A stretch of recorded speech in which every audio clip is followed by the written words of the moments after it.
What's going on, everybody? Welcome back to another Lions video. Now, although there were a lot of Detroit Lions players a season ago that were very productive for the Detroit Lions, of course, people like Frank Ragnow, Taylor Decker, and DeAndre Swift all having career years and helping the Detroit Lions to the success that they did find last year, there were, of course, inevitably going to be some players that didn't quite live up to expectations. Players that were going into this season with high expectations, players that went into this season as, players that went into this season expecting to play better and expecting to be bigger impact players on the franchise that just never ended up getting there for one reason or another. However, just because those players didn't reach or meet expectations a season ago doesn't mean that they are poor players and doesn't mean that they can't make up for it in this coming season. And today, we are going to be talking about those players. Players that may not have performed up to standards last year, players that may not have had the best seasons a year ago,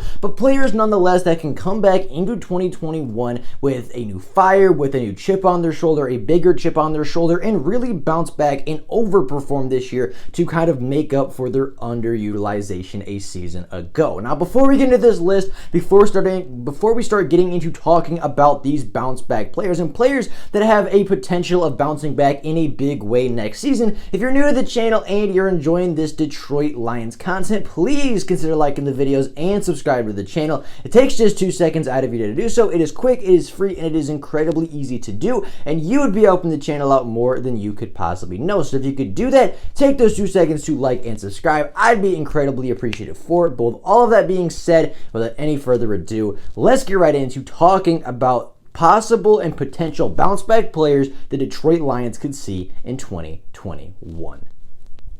So we get Anthony Ryder from South Lyon, Michigan, recently selected as the Lions 2020 Fan of the Year. He has a passion about sports broadcasting. With the 112th selection in the 2021 NFL Draft, the Detroit Lions select Amon-Ra St. Brown, wide receiver, USC. One pride, baby! Yeah!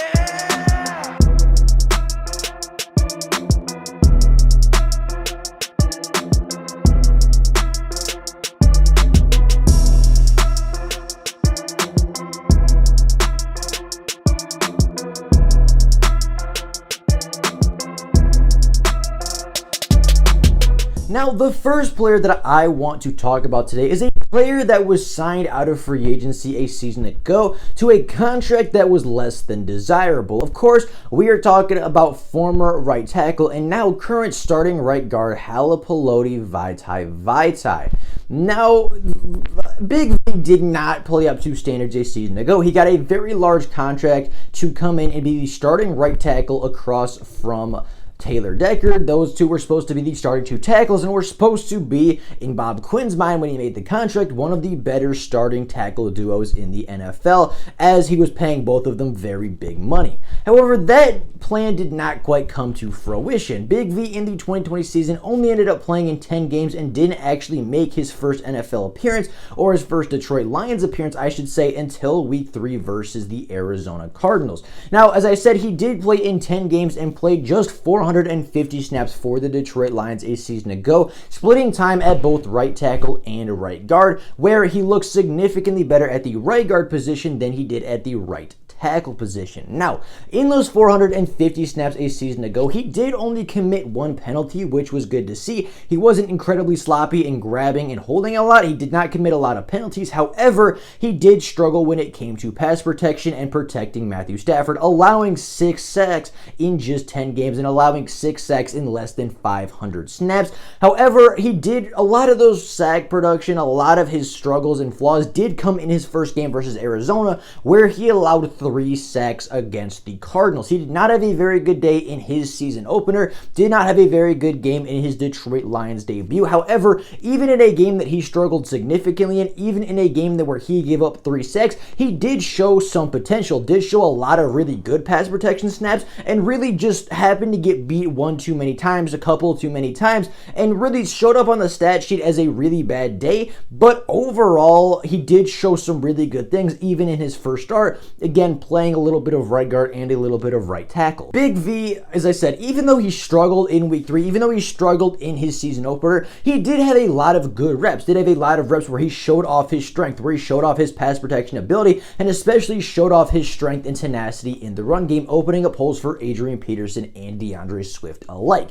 Now, I believe Big V moving to right guard full time, no longer splitting his touches, no longer splitting his snap count between the tackle and the guard position, allowing him to solely focus on the right guard position, is going to help him develop much faster than if he were to be splitting time one place and another like he was a season ago for the Lions. Another thing that I really think is going to help Big V bounce back in a big way this season is just that transition to right guard in general, right guard in the guard position or the interior offensive lineman in general, kind of allows him to lean more into the strength aspect of his game more so than the agility aspect of his game. He obviously has more help on the outside. He doesn't have to protect the edge anymore, doesn't have to have as good of feet, doesn't have to be as agile in his pass protection, and doesn't have to be as agile or move as well as he would if he was on the tackle and if he was on the end of the offensive line versus edge rushers.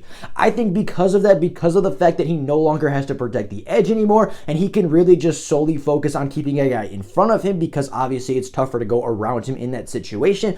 Playing at the guard position, I think, will allow Big V to lean more into the strengths of his game, being his strength, tenacity, and run blocking ability. Because of that, along with the fact that he is solely focusing on, playing that right guard position and not splitting time from tackle to guard and guard to tackle, and having a second year under our top offensive line coach, one of the best offensive line coaches in the NFL, I do believe that development, I think our coaching staff, and I think that just the position in general fits Big V much better, and allowing him to focus on that solely instead of focusing on two separate positions is really going to help him take a big step. Will he live up to the big contract that Bob Quinn gave him? I think it is not likely. However, I do think he takes a big step this season and does cement himself as a pretty solid, at least not, or at least reliable starting right guard in the NFL that, isn't a big need or a big time red flag that needs a replacement next offseason. Now, another player that I think has a big time bounce back season this year is former first round pick and former third overall pick, Jeff Okudah. Now, Jeff Okudah, of course, being the third overall pick in the 2020 NFL draft, came into the NFL with some very high expectations, and unfortunately, he was unable to meet those expectations like many other players on this list. Jeff Okudah in 2020 only ended up playing in 9 games and only ended up playing a total of 460 defensive snaps for the Lions. Now, in those 460 defensive snaps, he did total 47 tackles, 4 tackles for loss, 2 passes defended, and an interception, while struggling with injuries in a scheme that didn't necessarily use him correctly, and in a scheme that, as a rookie cornerback, put him on an island versus some of the best receivers the NFL had to offer, and really did him no favors as a rookie cornerback. Obviously, Jeff Okudah had some things to work on. Jeff Okudah, of course, does have some things that he needs to develop, and he does need to improve on a lot of different things in his own right from just a strict talent and technique standpoint, but I think his weaknesses were kind of overemphasized, and I think they were kind of exploited because of the defense that Matt Patricia ran, because his first game was against Devontae Adams on an island. His second game was against DeAndre Hopkins on an island. I think that his weaknesses were kind of over-exaggerated and over-exploited because Matt Patricia didn't use him properly, and again, he was struggling with groin and ankle injuries for the 9 games that he ended up playing. Now, Jeff Okudah is coming into year 2 of the NFL with a new head coach, a new defensive coordinator, a new scheme, a new cornerback coach in Aubrey Pleasant, one of the best in the NFL, and his new defensive coordinator, Aaron Glenn, has been one of the best defensive backs coaches in the NFL. He obviously has more preparation, having a true offseason, a true training camp, and a true preseason this year, has more prep time, has, the ability, obviously, to go back to last year and watch film, watch what he struggled with, watch what he did wrong, and of course, bounce those ideas off his new coaches and his new defensive coordinator to kind of help from the mental side of the game develop that much faster, going back and seeing what he did well, what he did didn't do well and what he needs to improve on. And really, I think that Jeff Okudah this year is truly getting his first real opportunity in the NFL. Yes, he played 9 games. Yes, he played 460 snaps. And yes, he had a little bit of production in his rookie season. But, with the injuries, with the scheme, with just everything that was really going against Jeff Okudah while playing one of the hardest positions a rookie has to play, DB is one of the hardest positions to transition from college to the NFL. So really, with all the odds stacked against Jeff Okudah, I'm not going to say that his rookie season didn't count, but I think there is an asterisk that you can put next to it and give him a second chance this year with an open mind, kind of with a clean slate, and really give him a true second chance. Give him an opportunity in year 2 to show you what he can do with a proper coaching staff, with a proper scheme that will utilize him correctly, that will give him a little bit of help, with more preparation, with obviously getting healthier and getting back to full strength. Jeff Okudah should improve massively this season. I have no doubt that he will improve this season. He is expected to take on a cornerback 1-esque role, and under his new coaches, under Aubrey Pleasant and Aaron Glenn, I do think we can see Jeff Okudah turn into a true dominant alpha cornerback, a guy that is a true shutdown, lockdown cornerback, and a player that Aaron Rodgers and Kirk Cousins and all the quarterbacks on our roster this season do not want to target unless it is the last resort. A similar thing goes with the next player on this list in Lions starting free safety Tracy Walker. Now, Tracy Walker went into the 2020 season with high expectations and possible Pro Bowl buzz because of his flashes that he showed the first 2 seasons, even under Matt Patricia in a lackluster scheme. However, in 2020, Tracy Walker only ended up starting 7 games for the Detroit Lions and only ended up playing in 755 snaps. Now, in those 755 snaps, Tracy Walker ended up with 87 tackles, 5 tackles for loss, 2 quarterback hits, a sack, and 4 passes defended, while not being utilized in the correct system or the correct way, in a very similar way to Jeff Okudah's issue. Now, Tracy Walker was not injured. Tracy Walker was not struggling with injury for a majority of the season. I do believe he missed a game or 2 with injury, but it wasn't quite to the level of Jeff Okudah. However, problem as far as scheme and being used in the scheme properly was still the same problem, and was a problem that both secondary members shared. Tracy Walker, since entering the NFL in the 2018 NFL Draft, has been graded as one of the highest deep fielding free safeties in the NFL when he played that position. I believe since entering the NFL, Tracy Walker ranks as a top 5 deep ball safety in the entirety of the NFL, from production and just from, however they like to grade their players. However, the big problem with that is Tracy Walker very rarely plays the deep middle fielding free safety role. He played that a little bit in his second year under Matt Patricia, played that a little bit when he was really the only guy that was capable of doing it, and then even though he played at a very high level, they then brought in Duron Harmon. They felt the need to trade for Duron Harmon, and even though Duron Harmon was an okay player, an average player, he automatically got the start over Tracy Walker, and Tracy was kind of put into a very different role, a role that didn't suit him very well. And yes, as an individual, he did struggle a lot more in last season than he did in seasons prior, but his biggest role and his biggest, weapon, I guess, of his game, his ability to be a middle of the field, deep ball free safety, was taken away from him, from a guy that had never been in the system before, from a guy that had never been on the team before, and it felt like Matt Patricia never really wanted Tracy Walker there, even though he drafted him in the 3rd round of his first ever NFL draft.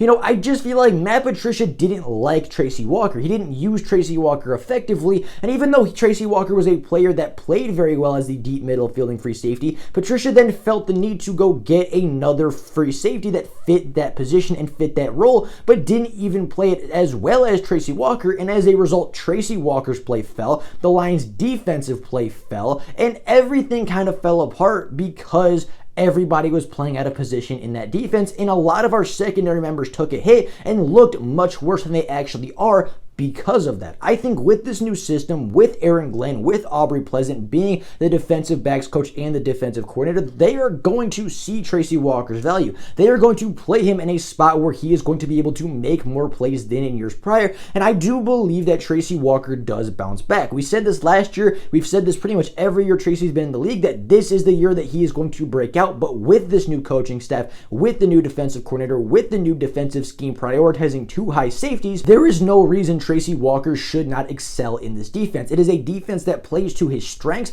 It is a position that plays to his strength, being a deep fielding free safety. Again, Aaron Glenn wants to run a defense with 2 high safeties in a 2 high safety set a majority of the time. That plays into what Tracy Walker does very well, and there is no reason with the additions added to this defense and with the new coaches and scheme that Tracy Walker doesn't break out this season and doesn't have a arguably or possible Pro Bowl-esque season.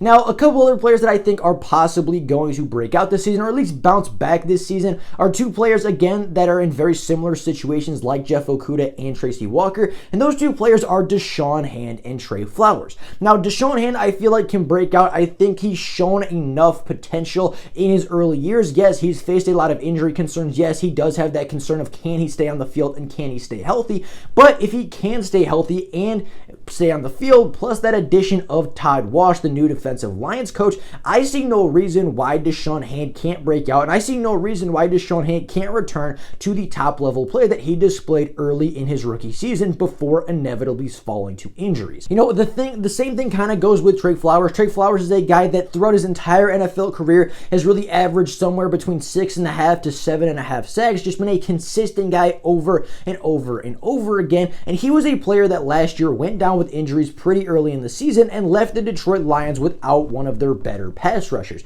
Trey Flowers only played in a couple games last season, only played in 7 full games, and in those 7 games only ended up totaling 22 tackles, 3 tackles for loss, 3 quarterback hits, 2 sacks, 2 forced fumbles, and a fumble recovery. Now, again, that is probably on pace for another 6-sack season, maybe a 7-sack season if he has a really good game here and there. But, you know, again, he wasn't on pace to have a phenomenal double-digit sack season like Romeo Okudah did, but he was a player that was at least impactful for the Detroit Lions when he was on the field, and when he went down with injury, you did see the Detroit Lions defense take a step back from when he was on the field. And when you look at the difference between Trey Flowers on and off the field, when you look at the difference between him playing and not playing, the defense does look much worse when Trey Flowers is not rushing alongside Romeo Okudah, and when both of them miss the game, that is when you truly see the defense start to fall apart. Trey Flowers, I think, has very similar reasonings to be a better player and to bounce back this season as Da'Shawn Hand. You know, obviously Trey Flowers is coming back healthier. He's not a player that has really truly struggled with injuries a lot throughout his NFL career. I know when he first got to Detroit, he had some surgery that kept him out early in the season, and then I know this season he got injured again, but I don't, like, in New England he didn't struggle a lot with injuries, and obviously surgery is a little bit different than getting injured on the field and having an injury issue. And to me, I think he's going to bounce back. To me, he should be healthier this season. Again, does have that addition of Todd Wash on the defensive line for the defensive line coach. And then you also look at his running mates on the defensive line. You look at the additions of Michael Brockers, Levi Onwuzurike, Aleem McNeil, you know, the rest of those players and the rest of that core coming back and adding to that defensive line, committing to the trenches like we've talked about prior. Better surrounding cast, coming back healthier, coming back with a bigger chip on his shoulder with a better defensive lines coach. There is no reason that Trey Flowers shouldn't get back to his form from before. There's no reason that even Trey Flowers couldn't exceed his production from before his injury and could not exceed the expectation that he had under Matt Patricia for all those years in Detroit and New England. Now, with all that being said, those are my players that I believe will bounce back. To me, I believe each and every one of these players is in a situation right now where they can bounce back and have a far more productive and far better season this year than what they saw a year ago. Each of these players went into last year with relatively high expectations, right? Jeff Okudah, being a 3rd overall pick, had high expectations coming in. Tracy Walker was predicted by a lot to have a Pro Bowl caliber season. Big V was expected to come in and start every single game and be a true starting caliber or high-end tackle in the NFL. Trey Flowers was expected to come in and potentially get double-digit sack seasons with the additions to the defensive line. And Da'Shawn Hand was expected to come back healthy yet again and play at a high level like we saw early in his career. Everybody came in with high expectations a season ago, and each and every one of those players failed to live up to that expectation. But I do believe the situation has improved for everybody. I believe the situation overall for this team has improved so drastically that each and every one of these players is in a better situation right now than they were a year ago at this point. And I believe with the new situation that all 5 of these players are in, there is no reason that each and every one of them should not succeed in the 2021 season for the Lions. But with all that being said, that is it for you guys today. Let me know what players you think are most likely to bounce back in the 2021 season. But with all that being said, that is it for you guys today. Thank you all so much for watching, and until next time, and as always, go Lions!